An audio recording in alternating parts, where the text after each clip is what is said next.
America और Taiwan के बीच में मिसाइल समझौते के बारे में बाइडेन प्रशासन ने मंजूरी दे दी है। कल की घटना याद करिए, मैंने कल के दिन भी आपको एक न्यूज पढ़ाई थी जिसमें यह कहा था, आरएनए के दौरान ही इसी वाले सेशन में मैंने पढ़ाई थी, जिसमें मैंने फॉकलैंड विवाद बताया था और कहा था कि चीन के पास जो भी जा रहा है उसको चीन कुछ ना कुछ दे के भेज रहा है, बदले में सबसे एक चीज की मान्यता करवा रहा है और वो है वन चाइना पॉलिसी। चलिए आज के सेशन में शुरुआत करते हैं इसी बात में। न्यूज सुनिए, फिर न्यूज से जुड़ी हुई अन्य बातें सुनिएगा। न्यूज ये है कि यूएस ने $100 मिलियन की डील फाइनल की है ताइवान के साथ, ताकि अमेरिका ताइवान के पास जो पैट्रियट मिसाइल सिस्टम है उसे मजबूत कर सके। ध्यान से सुनिएगा, इंपॉर्टेंट बात है और यह जानकारी आपको पता होनी चाहिए कि यूएस ने ताइवान को $100 मिलियन का सपोर्ट देने की बात की है। किस चीज के लिए? पैट्रियट मिसाइल सिस्टम के लिए। न्यूज को आप अच्छे से देख सकते हैं। क्या मतलब निकला इस बात का? ताइवान क्या है, कहां है, ये कई बार पहले भी बता चुका हूं। फिलहाल के लिए इतना सा जान लीजिए कि ताइवान चीन की दूखती हुई रग है। ये वो रग है जिसके बारे में जैसे ही चीन सुनता है कि कोई ताइवान की मदद कर रहा है तो चीन उसके खिलाफ इतना आग बबूला होता है कि उसके खिलाफ युद्ध तक की धमकी दे डालता है। चलिए न्यूज पढ़ते हैं, आइए इधर देखिए। यूएस डिपार्टमेंट के द्वारा कहा गया, authorise the propose foreign military sale FMS to purchase instrument for Taiwan $100 million के केस में। अब इधर देख लीजिएगा, मैं आपको एक बार में ट्वीट और दिखाना चाहूंगा और वो ट्वीट है ताइवान का, जिसको आपको ज्यादा अच्छे से जानना जरूरी है। जो भी विद्यार्थी इस न्यूज को पहले से फॉलो करते आ रहे हैं उनको यह खबर और अच्छे से समझनी चाहिए। लिखा हुआ है आरओसी। आरओसी का अर्थ हुआ रिपब्लिक ऑफ चाइना। इसका अर्थ हुआ रिपब्लिक ऑफ चाइना, ठीक है। अच्छा, अब यहीं पर सारा बवाल है। एक तो लिखा हुआ है Republic of China, Republic of China और ताइवान, एक तो तथ्य हुआ ये, और दूसरा है People's Republic of China, People's Republic of China. अब ये क्या है साथियों? जो अपना चाइना से मतलब जिसको आप चाइना के नाम से जानते हैं, जो अपना पड़ोसी है, अपना शत्रु है, अपना मित्र है, जो भी है, वो तो है पीआरसी, और एक है आरओसी, रिपब्लिक ऑफ चाइना। दोनों के अंदर ही एक शब्द कॉमन यूज होता है और वो शब्द है चाइना। अब आप सवाल पूछेंगे, दोनों में ही शब्द चाइना कॉमन है, तो क्या चाइना दो है क्या? आपसे पूछता हूं, बताइए चाइना दो है क्या? आप तो कहेंगे जी नहीं, हम तो एक ही चाइना को जानते हैं। पता है आप एक ही चाइना को क्यों जानते हैं? क्योंकि भारत ने चीन के साथ दोस्ती में इस बात को पहले ही कह दिया था कि हम अपने बच्चों को और अपने लिटरेचर में चाइना केवल एक ही मानेंगे। बोले ऐसा क्यों? क्योंकि हम चीन से यह वादा कर चुके थे, क्योंकि दुनिया में सबसे चीन यह वादा करवाता है कि आप एक ही चाइना को मानेंगे, दो चाइना को नहीं मानेंगे, और इसी को मेरे प्यारे साथियों वन चाइना पॉलिसी कहते हैं। क्या कहा जाता है इस चीज को? One China policy. अब इसका अर्थ क्या हुआ? इसका अर्थ यह हुआ कि दुनिया के अंदर जो चाइना है वो भले ही ताइवान अपने आप को बोलता हो, ताइवान रिपब्लिक ऑफ चाइना बोलता है खुद को, और जो अपना पड़ोसी चाइना है ये अपने आप को पीपल्स रिपब्लिक ऑफ चाइना बोलता है, लेकिन इन दोनों को चाइना ना बोलते हुए हमने कहा कि दो अलग चाइना नहीं, एक ही चाइना है। अब आप पूछेंगे इसका मतलब क्या हुआ? इसका मतलब यह हुआ कि आप दूसरे वाले हिस्से को यानी ताइवान को, क्या आप लोग आने वाले समय पर ताइवान ही बोलेंगे क्या, चाइना नहीं बोलेंगे क्या? जी नहीं। जब आपसे चीन ये कहलवाता है कि आपको चाइना एक ही बोलना है, इसका अर्थ वो ये कहलवाना चाहता है कि आप ताइवान को चीन का ही हिस्सा मानेंगे। चीन की वन चाइना पॉलिसी का मतलब यह नहीं है कि आप अपने लिटरेचर के अंदर केवल बच्चों को पढ़ाते समय यह कहेंगे कि बच्चों चीन केवल एक ही होगा। नहीं, आपको बच्चों को पढ़ाते समय यह भी कहना है कि ताइवान जो है वो किसका हिस्सा है? वो ताइवान चीन का ही हिस्सा है। आप पूछेंगे तो ये बात तो हमको थोड़ी सी समझ से परे निकल रही है। ताइवान चीन का हिस्सा है, कई बार आपने पढ़ाया है कि ताइवान में तो अलग से शासन चलता है। अलग से सरकार चलती है, लेकिन चीन ने दुनिया पर इतना दबाव बना रखा है कि वो ताइवान को मान्यता नहीं देना चाहते। दुनिया भर के देश, आपको जान के आश्चर्य होगा, जिस अमेरिका के बारे में आज मैं आपको पढ़ाने जा रहा हूं, ये अमेरिका तक भी वन चाइना पॉलिसी को ही मानता है। फिर आप पूछेंगे, एक मिनट के लिए रुकिए सर, जब हम ताइवान की बात करते हैं तो सर एक बात बताइए, ताइवान चीन के बिल्कुल बगल में बैठा हुआ एक देश है। आप पूछेंगे सर आपने फिर से एक शब्द का उपयोग किया। जब हम चीन दिखाते हैं इस प्रकार से, तो चीन के किनारे यहां पर बैठा हुआ एक छोटा सा हिस्सा है ताइवान। चीन और ताइवान के बीच में यहां पर ताइवान स्ट्रेट आप दिखाते हो। आपने कहा कि ये दोनों, इनका इतिहास अगर आप जानना चाहें तो मैंने बहुत सारे वीडियो बना रखे हैं, कहीं पर से भी देख लीजिएगा। बहुत सारे डिटेल में मैंने जानकारी दे रखी है कि ताइवान का विवाद क्या है। फिलहाल के लिए आप ये समझिए कि चाइना इस हिस्से को अपना बताता है, इसको, ताइवान को, जबकि ताइवान में ये कहां की बात हो रही है, ये पूरा की पूरा समुद्र है। ये समुद्र कौन सा है? साउथ चाइना सी है, आपको पता होना चाहिए कौन सा है, साउथ चाइना सी। ठीक है, अब होता क्या है, ये जो ताइवान वाला हिस्सा है, इस पर जो जनता रहती है ये चीन की विरोधी है। इसका पूरा इतिहास है कि वंस अपॉन ए टाइम चीनियों ने, जब माओ जेडोंग का शासन होता था, तब भगाया था जिन लोगों को, वो इस आइलैंड पर रहते हैं और अपने आप को ताइवान कहते हैं।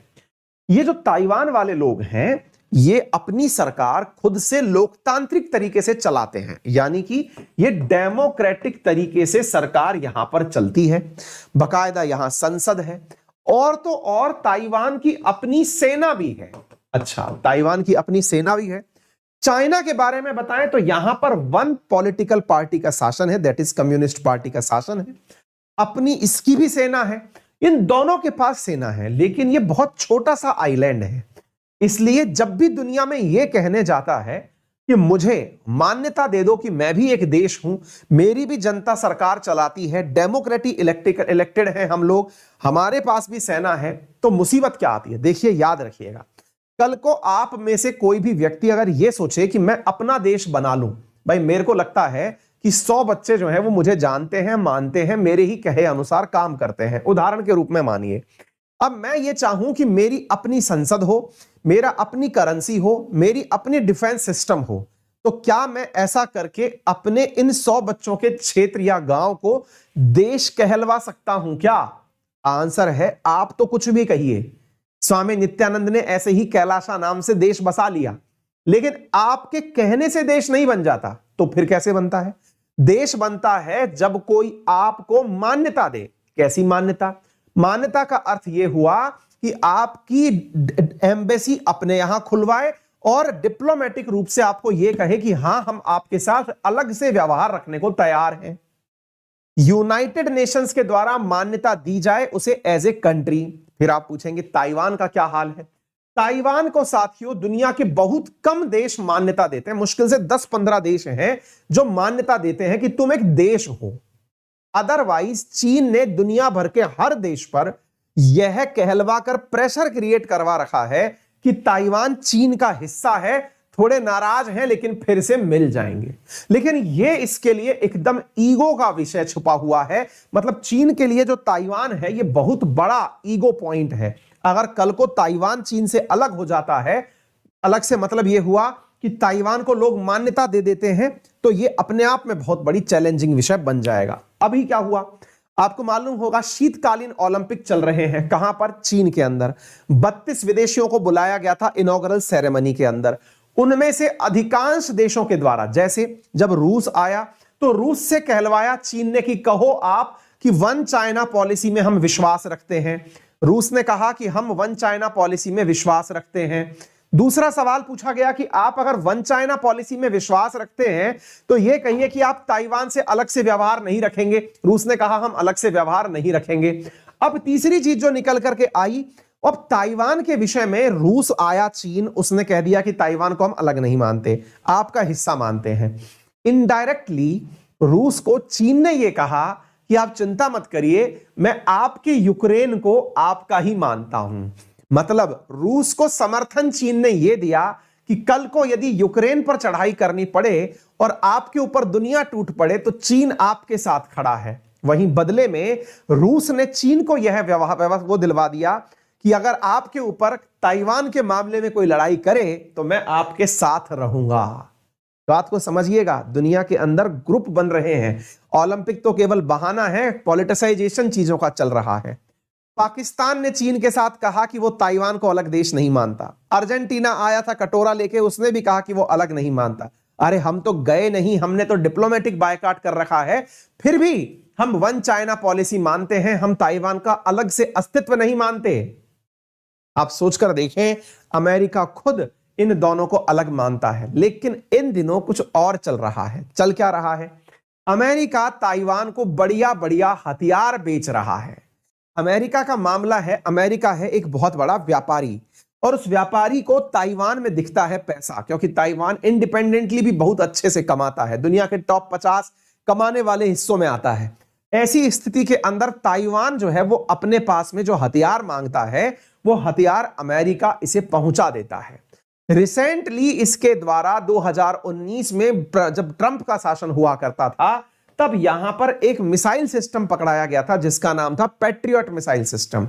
उस मिसाइल सिस्टम के अंदर कुछ टेक्नोलॉजी का अपडेट करना था, मेंटेनेंस करना था, जिस काम के लिए बाइडेन प्रशासन ने $100 मिलियन में, यानी करोड़ों रुपीस में इनसे डील फाइनल कर दी है। वही न्यूज आज आप पढ़ रहे हैं।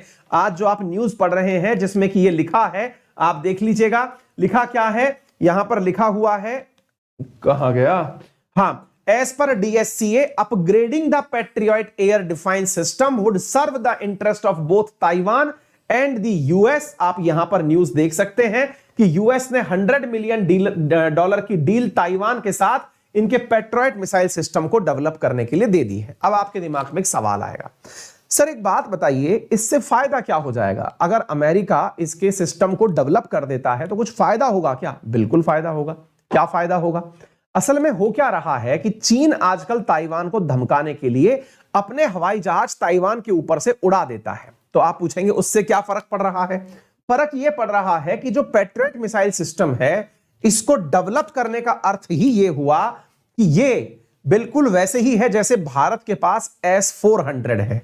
आप पूछेंगे मतलब ये, जैसे भारत के पास जो S-400 है, वो 400 किलोमीटर दूरी से आ रही किसी भी मिसाइल को या किसी भी लड़ाकू विमान को आकाश में ही मार के गिरा सकता है। जो भारत ने रूस से परचेज किया S-400, वैसे ही ताइवान के पास जो पैट्रियट मिसाइल सिस्टम है, ये असल में अमेरिकी पैट्रियट मिसाइल सिस्टम है और इसका काम भी बिल्कुल वैसे ही है। तो आप पूछेंगे कि सर एक बात बताइए, तो फिर भारत ने पैट्रियट क्यों नहीं लिया? भारत ने S-400 क्यों लिया? बेटा ये जो मिसाइल सिस्टम है ना, ये मिसाइल सिस्टम केवल 75 किलोमीटर तक की ही मार करता है।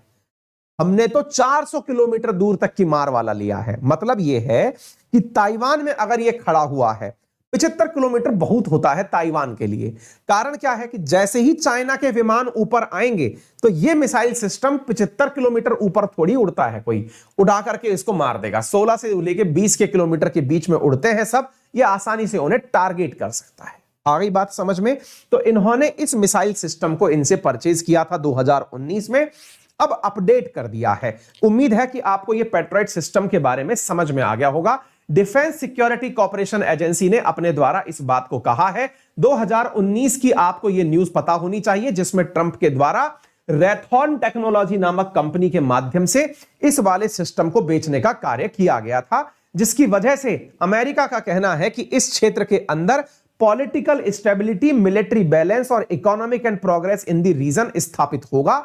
यहां पर आप देख सकते हैं कि ताइवान के जो राष्ट्रपति हैं, उनके स्पोक पर्सन ने कहा है कि ऐसा होने से हमारे संबंध जो है वो बाइडेन प्रशासन के साथ और मजबूत होंगे और चाइना और यूएस के रिश्ते एकदम रॉक सॉलिड हो जाएंगे। यहां पर इनके आप लोगों ने संबंध देख लिए हैं। तो आप देख लीजिए साथियों, पैट्रियट मिसाइल सिस्टम कैसे काम करता है। मैंने ये सारी की सारी जानकारी आप लोगों को यहां पर दे दी। तो 70 से लेकर 75 किलोमीटर तक की डिस्टेंस जो है वो इसके द्वारा मैनेज की जा सकती है।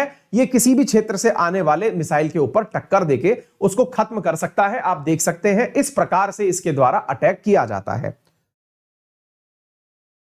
आपके दिमाग में एक प्रश्न बनेगा कि क्या अमेरिका भी इस डिफेंस सिस्टम को यूज करता है? आंसर है बिल्कुल करता है। आप देख लीजिए, अमेरिका के द्वारा Persian gulf war, Iraq war, Israel Gaza conflict, Syrian civil war, Yemen civil war, Saudi Arab led intervention in Yemen, इन सब के अंदर इस पैट्रियट मिसाइल सिस्टम का उपयोग किया गया है और आप इसे देख सकते हैं। अमेरिका ने इस मिसाइल सिस्टम को South Korea, UAE, Greece, Spain, Japan, Netherland, Poland, Germany, Israel, Japan, Taiwan, Kuwait, Saudi Arabia, Sweden, Romania और कतर समेत देशों को बेचा हुआ है। यानी अमेरिका ने अपने चाहने वालों को यह मिसाइल सिस्टम ऑलरेडी बेचा हुआ है। अगर कोई टारगेट आ रहा है तो ये उसे मार करके गिरा सकता है, ये इसका तरीका है। ठीक है ना? तो उम्मीद है आपको यह बात समझ में आ जाए। अब आप पूछेंगे कि सर ऐसा करने से क्या फायदा होगा, क्या मतलब चीन जो है इस बात के ऊपर कोई भी टिप्पणी नहीं करेगा क्या? तो देख लीजिएगा चीन ने क्या कहा है। चीन ने कहा है कि China will take legitimate and strong measures to uphold its own sovereignty and security interest. ऐसा चाइना के गवर्नमेंट के स्पोक पर्सन ने कहा जब उन्हें यह बात पता चली। चाइनीज फॉरेन मिनिस्ट्री के स्पोक पर्सन है, इनके द्वारा यह कहा गया कि अगर कुछ भी ऐसा हुआ तो हम उसका यथार्थ रूप से बदला लेंगे। ऐसा किसने कहा? ऐसा चाइना के स्पोक पर्सन ने कहा। साथियों, यहां पर एक बात ध्यान से देखने की है और वो क्या है? बात यह है कि चीन पहले भी अमेरिका को यह कह चुका है कि यदि आप लोगों ने ताइवान के विषय पर कुछ करने का प्रयास किया तो दो बड़े देश आपस में उलझ जाएंगे और युद्ध का परिणाम सामने निकल के आएगा। वहीं पर बाइडेन ने सख्त लहजे में यह बात भी कह दी है कि यदि चीन ने ताइवान पर कब्जा करने का प्रयास किया तो अमेरिका ताइवान की रक्षा करेगा, यह उसका वादा है। तो कहने का अर्थ यह है कि ये इन दोनों के बीच का जो विवाद है ना, वो आपके सामने एज इट इज चला आ रहा है। अब आप पूछेंगे सर अमेरिका को ताइवान में ऐसा फायदा क्या है? बहुत बड़ी बात है ये। दुनिया में जहां तहां आप देखो, अमेरिका किसी का भी पक्ष लेने पहुंच जाता है। जैसे फिल्मों में नहीं होता है, एक बड़ा भाई है जो गुंडा टाइप का है, वो किसी का भी पक्ष लेने के लिए कहीं भी पहुंच जाता है। दुनिया में कहीं लड़ाई हो रही हो, वहां वो आपको खड़ा हुआ जरूर दिखाई देगा। चाहे यूक्रेन का संकट हो, वो खड़ा दिखाई दे जाएगा। वो ताइवान का संकट हो, वो खड़ा दिखाई दे जाएगा। हांगकांग का संकट हो, वो खड़ा दिखाई दे जाएगा। मोरक्को में संकट हो, वो खड़ा दिखाई दे जाएगा। दुनिया में लड़ाई जहां भी हो रही हो, इजराइल और फिलिस्तीन का हो, वो खड़ा दिखाई दे जाएगा। ईरान और सऊदी अरब का हो, वो खड़ा दिखाई दे जाएगा। चल क्या रहा है ये है? भारत पाकिस्तान का हो, वो खड़ा दिखाई दे जाएगा। दुनिया में जहां जहां कन्फ्लिक्ट है वहां अमेरिका है, और आजकल जहां जहां कन्फ्लिक्ट है वहां रूस भी है और चाइना भी है। अब अगर आप विद्यार्थी हैं, एक अच्छे देश के नागरिक हैं, तो इस बात को भी समझ लीजिए कि इसका अर्थ यह नहीं कि चाइना दुनिया का रखवाला है, कि अमेरिका दुनिया का रखवाला है। जी नहीं, इन सबके व्यापारिक हित हैं। और अमेरिका, रशिया और चाइना जैसे देश जब से हथियार बना के बेचने लगे हैं, और विशेष रूप से अमेरिका और रशिया का तो मेन धंधा ही ये रहा है, चाइना तो अब से निकल के आना शुरू हुआ है। ये उन कन्फ्लिक्ट वाले स्थानों पर पहुंच करके कमजोर का साथ देना शुरू करते हैं। सामान्यतः इनका प्रयास होता है कि ऐसे पोर्शन को पकड़ लो जो पैसा भी दे सके और छोटा भी हो। जैसे इजराइल को पकड़ लिया, जो पैसा भी दे सकता है और साइज में छोटा भी है, यानी कि कभी बगावत भी नहीं करेगा। ताइवान को पकड़ लिया, ताइवान जिसके साथ सेंटिमेंट जुड़ गए, लोगों के सामने इसकी मीडिया ने माहौल बना दिया, पैसा भी है और बढ़िया से युद्ध करने में मजा भी आएगा। लोगों को लगेगा देखो अमेरिका ने मदद करी। यह अक्सर उन जगहों को पकड़ना शुरू करता है। यूक्रेन, रशिया के सामने यूक्रेन छोटा सा देश है, उसको पकड़ लिया, पैसा भी है, पैसा देकर के उसको मिसाइल सिस्टम बेचेगा। यानी कि ये लोग और कुछ नहीं, केवल और केवल अपनी विचारधारा के नाम पर हथियार बेचने का काम करते हैं। आप पूछेंगे तो सर क्या भारत को भी इन्होंने इसी प्रकार से उपयोग में लिया है? जी हां, भारत को भी इन सारे देशों ने इसी प्रकार से उपयोग में लिया है। आप चाहें तो भारत का रिपोर्ट कार्ड उठा के देख लें। भारत हाईएस्ट इंपोर्ट करता आया है रशिया से। जितना भी डिफेंस सिस्टम हम लोग परचेज करते हैं, आप सोचकर देखिए, मैंने तो आप लोगों को यह न्यूज तक पढ़ा दी थी कि जैसे ही रूस ने S-500 बनाया, वो तुरंत S-400 बनाने के बाद एक हाइपरसोनिक मिसाइल बनाता है, फिर कहता है कि हम साहब ऐसी मिसाइल बना लिए हैं कि जिसके साथ ये होगा। फिर मैंने आपसे कहा कि पुतिन भारत आ रहे हैं, 100% यहां आकर के मिसाइल सौदा करके जाएंगे। S-500 भी भारत को टिका के जाएंगे, क्योंकि भारत का मार्केट बड़ा है ना, पेइंग कैपेसिटी बड़ी है। भारत को ये शांत रहने ही नहीं दे सकते। कभी आपको लगता होगा कि भारत पाकिस्तान का विवाद समाप्त हो जाएगा या भारत चीन का विवाद समाप्त हो जाएगा, ये केवल कल्पना है।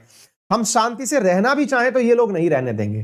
फिर आप पूछेंगे कि क्या हम लोग इतने समझदार नहीं है क्या इस बात को समझ जाएं? जी नहीं, कभी होता ही नहीं है ऐसा। आप दोस्तों में देख लो, दोस्तों में उठा करके देख लो कि अगर आप अपने दुश्मन से बातचीत करने लगोगे तो आपका दूसरा दोस्त नाराज हो जाएगा कि यार तुम तो हमारी आइडियोलॉजी के खिलाफ काम कर रहे हो। ये कभी नहीं होने वाला, यानी कि ये चलने वाली चीज है। भारत ने लेकिन इस समय पर एक कदम उठा करके इन लोगों को चौंका दिया है। बस ये कर दिया इंडिया ने कि काम करो कि तुमको माल तो बेचना ही है, देखो तुम तो हमको मार्केट मानते ही हो, लड़ाओगे झगड़ाओगे सब समझ में आता है, लेकिन इस बार बना बनाया नहीं बेचोगे, इंडिया में आके बनाओगे, मेक इन इंडिया करोगे। तो जब मेक इन इंडिया की बात आने लगी तब से इनकी नजरें भारत के खिलाफ होने लगी। रशिया जैसा देश भी अब पाकिस्तान को पकड़ने लग रहा है। रिसेंटली न्यूज ये निकल के आ रही है कि इमरान खान की यात्रा हो सकती है रूस जाने के लिए। उनके जो वहां के विदेश मंत्री हैं वो कह रहे हैं कि इमरान खान रूस जाएंगे। कारण क्या है? क्योंकि इंडिया से अब उनको यह समझ में आने लगा है कि इंडिया समझदार हो रहा है। इंडिया को यह समझ में आ रहा है कि तुमने केवल हमें बाजार समझ रखा है, अगर बनाना ही है तो इंडिया में आकर के बनाओ, हम काम करेंगे, कोई भी हो चाहे। अब जब इंडिया में मेक इन इंडिया आएगा, डिफेंस के सेक्टर में हमने कह ही दिया कि हम इंपोर्ट करेंगे ही नहीं, आप यहीं आकर के बनाओ, तो ऐसी स्थिति में ये लोग अब अलग बाजार तलाशने लग गए हैं। क्लियर है? तो थोड़ा सा अपने ऊपर भी विश्वास रखें, देश के प्रति भी सम्मान रखें। मेरा कंसर्न आप सबके लिए ये है, ठीक है ना? हाँ जी, सेशन को शेयर करने का ऑप्शन दिया हुआ होता है, आप उसको भी दबाते रहें ताकि आप सभी साथियों तक अपने इस वीडियो को पहुंचाते रहें। सेशन समझ में आ रहा हो तो लाइक का ऑप्शन भी होता है, उसे दबा दें। चैनल पर नए हैं तो आप कमेंट बॉक्स मतलब चैनल को सब्सक्राइब भी कर लें, ठीक है ना? तो उम्मीद है कि आपको यह बात समझ में आ गई होगी, क्लियर हो गया होगा, ठीक है ना? रेफरल कोड अंकित 10 यूज कर सकते हैं। आज शाम को 7 बजे मेरा एसएससी का बैच है, अगर आप चाहें तो उसमें पढ़ सकते हैं। रेफरल कोड अंकित 10 लगाएं। यदि यूपीएससी कैटेगरी में कोर्स लेना चाहते हैं तो 4500 रुपीज का प्लस कॉम्बो पर ऑफ चल रहा है 16 तारीख तक, और यदि आप केवल प्लस कोर्स लेना चाहते हैं तो 2500 रुपए का ऑफ चल रहा है। यदि आप आइकॉनिक लेना चाहते हैं तो 22% का फ्लैट कॉम्बो पर ऑफ चल रहा है और 10% का एडुकेटर ऑफ चल रहा है। यानी आइकॉनिक का कॉम्बो जिसमें प्रीलिम्स, मेंस, ऑप्शनल तीनों चीजें 76,000 में आपको मिल रही हैं। आइकॉनिक का मतलब क्या होता है? जिसमें आपको पर्सनल गाइड अलग से मिलता है, प्रॉपर मेंस की टेस्ट प्लानिंग मिलती है, स्टडी प्लानर होता है, ओपन हाउस एडुकेटर मिलता है। यदि आप लोग अनअकैडमी के साथ जुड़कर पढ़ना चाहते हैं तो लोन फैसिलिटीज भी उपलब्ध हैं, जिसमें कि 0% इंटरेस्ट रेट के साथ में आप लोगों को कोर्स उपलब्ध करवाए जाते हैं। फिलहाल के लिए इतना ही। अपना ख्याल रखें, बड़ों का सम्मान करें, छोटों को प्यार दें, अपना व्यक्तित्व इस प्रकार से विकसित करें कि महिलाएं आपके साथ सुरक्षित महसूस करें। धन्यवाद।